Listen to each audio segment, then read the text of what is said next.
प्यारे साथियों नमस्कार। मैं सौरभ सर टॉपर चॉइस परिवार से। और आप सबको पता है कि अगर आपके सौरभ भैया आपके साथ है तो बिहार मैट्रिक परीक्षा में आप 4 चांद लगाने वाले हैं। आपके बिहार मैट्रिक परीक्षा में अब बस कुछ ही दिन बच गए हैं और अब सबको डर लग रहा है, सब लोग परेशान हैं, हताश हैं कि प्लीज भैया कुछ पढ़े नहीं हैं, बता दीजिए। और जो बच्चे पढ़े हैं उनको उस चीज का तलाश है कि कोई ऐसा भैया वीडियो ला दे जिसमें ये बता दे कि इस बचे हुए दिन में हम पढ़े तो पढ़े क्या, कौन सा चैप्टर हमारे लिए जरूरी है और कहां से भर भर के सवाल आते हैं।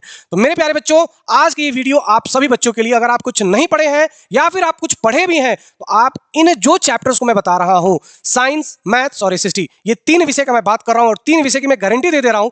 जो चैप्टर मैंने बता दिया उसी चैप्टर से आपके सवाल आएंगे। बस इस बचे हुए 4 से 5 दिन जो आपके पास है, इन चैप्टर को आप अच्छे से मजबूत कर लीजिए। तो चलिए आइए शुरू करते हैं कि इस बचे हुए दिन में बिहार मैट्रिक परीक्षा के लिए जहां से आपको डर लग रहा है, साइंस, मैथ और एसएसटी, ये 3 विषय ऐसे हैं जहां से सब लोग परेशान हैं। तो आइए सबसे पहले अगर हम बात करेंगे तो सबसे पहले अगर हम बात कर लेते हैं एसएसटी, जिसको हम कहते हैं सामाजिक विज्ञान। तो सामाजिक विज्ञान बहुत बड़ा है यार, बहुत बड़ा। इतिहास भी है, भूगोल भी है, नागरिक शास्त्र भी है, अर्थशास्त्र भी है, राजनीतिक शास्त्र भी है और साथ ही साथ आपदा प्रबंधन भी है। इतनी सारी चीजें, लगभग 38 से 40 चैप्टर, क्या इतना पढ़ना है? मैं कह रहा हूं यार नहीं यार, सौरभ भैया पे आप विश्वास कर रहे हो, आपको लग रहा है कि सौरभ भैया आपको इतना मेहनत कराएंगे इन बचे हुए दिनों में, तो मैं कह रहा हूं कि चलिए आप ऐसा काम कीजिए ना कि भैया ये जो 5 अलग अलग भाग है, इतिहास, भूगोल, नागरिक शास्त्र, अर्थशास्त्र और राजनीतिक शास्त्र, इन सब के आप 5 चैप्टर कर लोगे। जी हाँ, पूरे सामाजिक विज्ञान का मैं कह रहा हूं इस बचे हुए 5 से 6 दिन में आप बस 5 चैप्टर कर लीजिए। कौन कौन से इंपॉर्टेंट चैप्टर? जो पहला चैप्टर मैं बोल रहा हूं आपको करने के लिए, वो आपको करना है भारत में राष्ट्रवाद। पता है कितने नंबर का सवाल? 15 से 18 नंबर का सवाल अकेले लेकर के आएगा।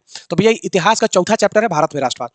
दूसरे नंबर पे आपको जो चैप्टर करना है वो करना है आपको संसाधन। कौन सा? संसाधन। ये भैया भूगोल का पहला चैप्टर है और यहां से आपके 10 से 12 अंक के सवाल आएंगे। कहां? 10 से 12 अंक के। दूसरा है संसाधन। तीसरे नंबर पे जो चैप्टर मैं कह रहा हूं आपको करने के लिए, वो आप कर लीजिएगा कृषि। कौन सा? कृषि। मतलब कृषि से भी भर भर के सवाल आते हैं। फसल, रबी फसल, खरीफ फसल, ये फसल कब उपजाई जाती है, कब काटी जाती है, ठीक है, इसमें से कौन सा रबी फसल, इसमें से कौन सी खरीफ फसल है। तो भैया कृषि से भी आपके एकदम मैं फिक्स बता रहा हूं 10 से 12 अंक के सवाल आते हैं। तो ये 3 चैप्टर तो मैंने बता दिया, कृषि, संसाधन, भारत में राष्ट्रवाद। भैया चौथा चैप्टर जो आपको करना है वो आप अच्छे तरीका से कर लीजिएगा, सत्ता की साझेदारी। सत्ता की साझेदारी, सत्ता की साझेदारी, ठीक है भैया। ये आपको मिला करके 10 से 12 अंक का सवाल पूछेगा, जो कि हमारा राजनीतिक शास्त्र का पहला चैप्टर है, सत्ता की साझेदारी, ठीक है।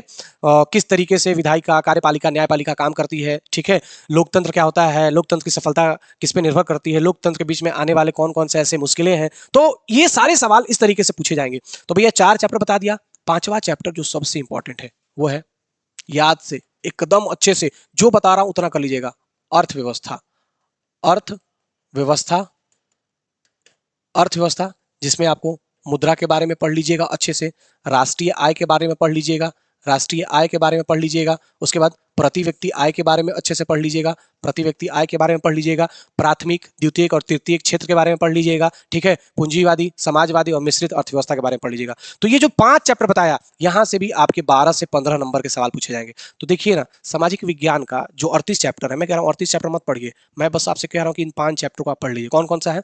भारत में राष्ट्रवाद, दूसरा संसाधन, तीसरा कृषि, चौथा सत्ता की साझेदारी और 5वां अर्थव्यवस्था, जिसमें मुद्रा के बारे में पढ़ना है, बचत, साख के बारे में, राष्ट्रीय आय, प्रति व्यक्ति आय, और जिसमें पूंजीवादी, समाजवादी और मिश्रित अर्थव्यवस्था, अच्छे से आप समझ लीजिएगा। और जो 3 क्षेत्र होते हैं, प्राथमिक, द्वितीयक और तृतीयक, यहीं से बहुत सारे सवाल आएंगे। तो भैया सामाजिक विज्ञान को तो आप अच्छी तरीके से अगर इन 5 चैप्टर को कर लेते हैं तो मैं लिख करके दे रहा हूं 80 में से 60 नंबर आपका कोई छूने नहीं जा रहा है, इधर से उधर टस से मस नहीं होगा, ठीक है। 60 से 65 नंबर, बस लिखावट अच्छी होगी तो 65 नंबर तक आप पहुंच जाएंगे। सोचिए कि जहां 38 चैप्टर है उसमें से मैं कह रहा हूं कि आप 5 चैप्टर अच्छे से कर लेंगे तो आपका 65 नंबर कोई नहीं काट सकता है।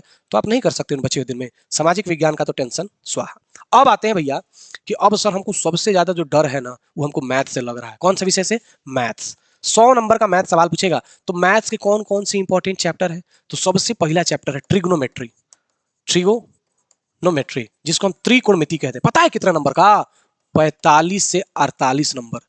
जो मैथ से बहुत डर रहा है, मैथ बहुत जिसका वीक है, कुछ नहीं पढ़ रहा है, मैं कह रहा हूं बचे हुए दिन में जो भी 5-6 दिन है, आप त्रिकोणमिति को लपेट दीजिए अच्छे से, एकदम सारे फॉर्मूला, इसके आइडेंटिटी सब कुछ याद कर लीजिए। एकदम फॉर्मूला बेस्ड सवाल आता है, एकदम हलवा सवाल, ठीक है। साइन थीटा बराबर क्या होता है, कॉस थीटा बराबर, कॉसेक थीटा बराबर, ठीक है। तो भैया इतने आसान आसान सवाल एकदम आपके सीधे रूप से आपके आंसर दिए रहते हैं, बस फॉर्मूला आप याद कर लीजिएगा। 45 से 48 नंबर ये इकलौता चैप्टर देगा त्रिकोणमिति, ठीक है, इसको आप पढ़ लीजिएगा।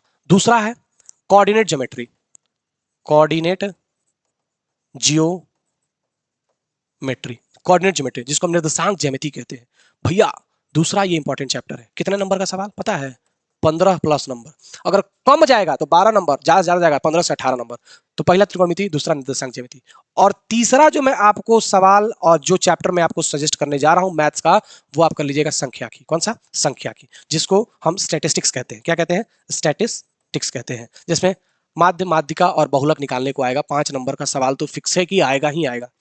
माध्य, माध्यिका और बहुलक। तो मैथ्स की ये 3 चैप्टर मैं कह रहा हूँ, ज्यादा नहीं, ये नहीं कहूंगा कि आप इतने सारे चैप्टर कर लीजिए, ठीक है? तो फिर आपके सौरभ भैया फिर आपका भरोसा ही उड़ जाएगा कि यार आप तो सब कुछ दे दिए पढ़ने के लिए। मैथ्स के 3 चैप्टर्स अच्छे से पढ़ लीजिएगा, ठीक है? त्रिकोणमिति, निर्देशांक ज्यामिति और संख्याकी। भैया कितने नंबर? अब आप पूछोगे कि भैया कितने नंबर ला देंगे इन 3 चैप्टर को अगर हम अच्छे से पढ़ लेते हैं? तो मैं कह रहा हूं कि मैथ में आप 60 नंबर ला देंगे। जी हाँ, मैथ में आपका 60 नंबर कहीं नहीं जाएगा और इन 3 चैप्टर को कर लेंगे। जो मैथ आपको डरा रहा है, जो मैथ्स आपका वीक है, जिस मैथ्स में आप कुछ पढ़े नहीं, मैं कह रहा हूं खाली 3 चैप्टर आपको पढ़ना इन 5-6 दिन में, 60 नंबर कहीं नहीं जाएगा। अब आइए बात आता है साइंस, जिसको हम विज्ञान कहते हैं। तो साइंस में भी भैया फिजिक्स है, केमिस्ट्री है, बायोलॉजी है। चुन चुन करके मैं कह रहा हूं खाली 5 चैप्टर साइंस का पढ़ लीजिए। साइंस 80 नंबर का पूछेगा, 20 नंबर का प्रैक्टिकल होगा। कौन कौन सा है? अगर हम बात करेंगे बायोलॉजी का, बायोलॉजी जय प्रक्रम कर लीजिए। तो आप मेरे से कहेंगे ना कि भैया आप जय प्रक्रम तो कह दिए, लेकिन जय प्रक्रम में तो भैया ये 4-5 गो चैप्टर है, ठीक है? जय प्रक्रम में तो 4-5 गो चैप्टर है। ये जय प्रक्रम अकेले आपको 15 से 18 नंबर देगा, जिसमें आप परिवहन और श्वसन देख लीजिएगा, जिसमें मानव पाचन तंत्र का चित्र और पूरी की पूरी अच्छे तरीके से उसको देख करके चलिएगा। तो जय प्रक्रम में स्वपोषी, उसके बाद श्वसन, परिवहन, ठीक किस तरीके से श्वसन होता है, अच्छे से जय प्रक्रम चैप्टर्स को आप देख लीजिएगा। 15 से 18 नंबर फिक्स है। तो एक चैप्टर जो आपको बायोलॉजी का, साइंस का महत्वपूर्ण मैंने बता दिया। दूसरा जो महत्वपूर्ण चैप्टर आपको करना है, अम्ल, क्षार एवं लवण। अम्ल, क्षार एवं लवण कितना नंबर पता है? 15 से 18, 15 से 18, एसिड, बेस एंड साल्ट, ठीक है? और एक चैप्टर है इसके साथ, रासायनिक अभिक्रिया एवं समीकरण, केमिकल रिएक्शन एंड इक्वेशन। तो वो भी उतना ही जरूरी है जितना ये जरूरी है, ठीक है? तो जो आपको आसान पड़े, दोनों सेम नंबर, दोनों इक्वल नंबर लेकर के आएगा, ठीक है? एक अम्ल, क्षार एवं लवण और दूसरा रासायनिक अभिक्रिया एवं समीकरण, ठीक है भैया? दोनों सेम नंबर, 12-12, 15-15 नंबर का सवाल पूछता है केमिस्ट्री में। 2 चैप्टर अच्छे से कर लीजिए केमिस्ट्री का, लेकिन मैं कह रहा हूं आप एक ही चैप्टर कीजिए। तीसरे नंबर पे आप करिएगा सबसे इंपॉर्टेंट चैप्टर, प्रकाश का परावर्तन एवं अपवर्तन। अपवर्तन, प्रकाश का प्रवर्तन एवं अपवर्तन, ये 3 महत्वपूर्ण चैप्टर, एकदम महत्वपूर्ण, इसको तो आप स्किप मत कीजिएगा। अब एडिशनल में जो आपको जोड़ करके करना है 5 चैप्टर में कहा हूं ना, चौथा आप कर लीजिएगा भैया मानव नेत्र। मानव नेत्र, ठीक है? मानव नेत्र अच्छे से, सबसे इंपॉर्टेंट ये है प्रकाश का प्रवर्तन एवं अपवर्तन, ठीक है? और 5वां कर लीजिएगा जो मैंने बताया ना, रासायनिक अभिक्रिया। रासायनिक अभिक्रिया, रासायनिक अभिक्रिया। तो भैया साइंस के ये 5 चैप्टर, प्रकाश का प्रवर्तन अपवर्तन, मानव नेत्र, रासायनिक अभिक्रिया, जय प्रक्रम, अम्ल, क्षार एवं लवण। कितना नंबर? 80 में 60 नंबर से 65 नंबर। राइटिंग अच्छी रही 65 तक जाएगा, बहुत अच्छी रही, बहुत अच्छे से सजा कर लिखे 70 नंबर तक ला दोगे। तो भैया जो 3 जो आपके विषय मैंने बताया, साइंस, मैथ, एसएसटी, जिससे आप बहुत डर रहे हो, बस इतना ही आप कर लो। बचे हुए दिन में इतना कर सकते हो। सौरभ भैया पे विश्वास कीजिए। आज मैं आपको इंपॉर्टेंट चैप्टर बता दिया, कल फिर एक मैं अगला वीडियो लेकर के आऊंगा, इंपॉर्टेंस आपको सवाल बताऊंगा इन तीनों विषयों से, जहां जहां से सवाल आएंगे और भर भर के सवाल आएंगे, पक्का मैं बता रहा हूं, लिख करके मैं दे रहा हूं और एकदम छपेगा छपेगा। विश्वास है ना? तो एक बार कमेंट कीजिएगा कि हाँ सर प्लीज अब अगला जो आप वीडियो लेकर के आएंगे ना, उसमें आप ये बताइएगा कि कौन कौन से सवाल कौन कौन से चैप्टर से छपेंगे, ठीक है भैया? तो चलिए बने रहिए। अगर वीडियो पसंद आएगी तो क्लास को लाइक कर देंगे, वीडियो को लाइक कर देंगे और थोड़ा सा बच्चों के बीच में शेयर कीजिएगा, क्योंकि आपके प्यार के बिना हम अधूरे हैं। बहुत बहुत धन्यवाद, थैंक यू सो मच।